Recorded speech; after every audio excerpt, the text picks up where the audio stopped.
চতুর্থ শ্রেণী। আজকে তোমাদের একটা বিশেষ ভিডিও নিয়ে আমি তোমাদের কাছে হাজির হলাম। এগুলো দ্বিতীয় পরীক্ষার জন্যে আবহাওয়া ও বাসস্থান অধ্যায়ে। এই অধ্যায়টার নাম আমরা জানি আবহাওয়া এবং বাসস্থান, মাথায় দেওয়া আছে।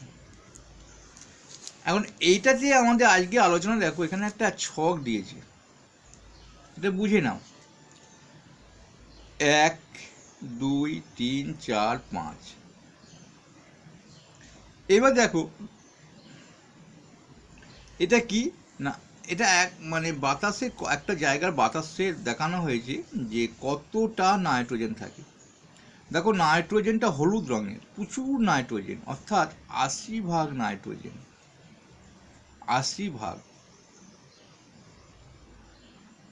আর অক্সিজেন দেখো, এই দুইটা কিন্তু অক্সিজেন, তারপরে কিন্তু অক্সিজেন প্রায় 20%।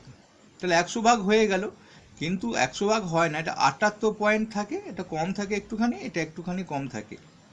তার ফলে বাকি যে অংশটা থাকবে, এই 2 ভাগ 1 ভাগ, সেটা কিন্তু এরা ভাগ করে নেয়। অর্থাৎ 3-এ কে আছে জলীয় বাষ্প, 4-এ কে আছে নিষ্ক্রিয় গ্যাস, 5-এ কে আছে কার্বন ডাইঅক্সাইড। আর বাতাসের মধ্যে এইগুলো কিন্তু আছে, অর্থাৎ উপাদান, বাতাসের উপাদান। বাতাসের উপাদান বলতে কি, বাতাসের মধ্যে এইগুলো, তুমি যদি 1 বোতল বাতাস নাও বা 1 জার বাতাস নাও বা তুমি কিছুটা বাতাস নাও, তো বাতাসটাকে যখন বিশ্লেষণ করবে বাতাসে, তখন আমরা ওইগুলো দেখতে পাবো। অক্সিজেনে অণু O2 রয়েছে, কার্বন ডাইঅক্সাইডে CO2 রয়েছে। তো বাতাসের উপাদানগুলো কি কি, এটা ভালো প্রশ্ন।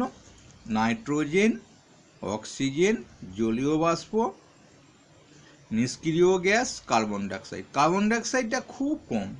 এই বাতাসে যে কার্বন ডাইঅক্সাইড আছে তোমরা জানবে কি করে? নিশ্চয়ই জানো যে উদ্ভিদ যখন খাবার তৈরি করে তখন কার্বন ডাইঅক্সাইডের প্রয়োজন হয়। বাতাসে যে অক্সিজেন আছে কি করে জানবে?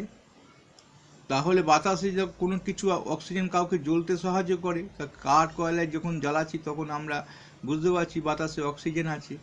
আবারও জানতে পারি অক্সিজেন আমাদের প্রাণের বায়ু, প্রাণবায়ু নিতে হয়, তাহলে অক্সিজেনটা বাতাসের মধ্যে আছে বলি নাক দিয়ে আমরা নিই। নাইট্রোজেন আছে কি করে জানবে? উদ্ভিদের মেন হচ্ছে কিন্তু নাইট্রোজেন, মানে খাবার হচ্ছে নাইট্রোজেন বেশিরভাগই।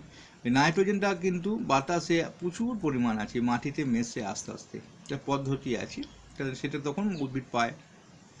নিষ্ক্রিয় গ্যাসগুলো বাতাসে আছে, কার্বন ডাইঅক্সাইডও বাতাসে আছে, জলীয় বাষ্প বাতাসে আছে, কারণ আমরা জানি ভিজে জামা কাপড় বর্ষাকালে শুকাতে চায় না, শীতকালে তাড়াতাড়ি শুকিয়ে যায়, তাহলে বাতাসে জলীয় বাষ্প আছে।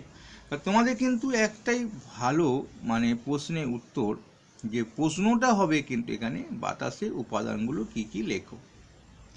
তোমাদের লিখতে হবে নাইট্রোজেন, অক্সিজেন, জলীয় বাষ্প, নিষ্ক্রিয় গ্যাস এবং কার্বন ডাইঅক্সাইড গ্যাস। আমি বলে দিলাম বাতাসে যে এইগুলোর কাজ কি, কিন্তু তোমাদের সেটা প্রশ্নে আসে না, তেমন তোমাদের আসে বাতাসের উপাদানগুলো কি কি সেটা নিয়ে আলোচনা করো। ছোট্ট ভিডিও, আমি তোমাদের ছোট্ট হয়ে বোঝাবার চেষ্টা করলাম।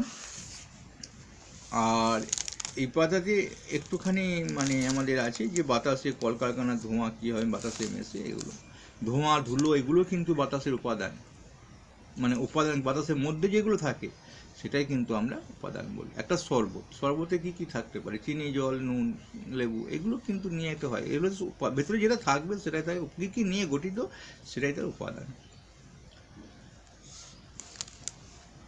পরের ভিডিওতে এগুলো নিয়ে একটু আলোচনা করে দেবো।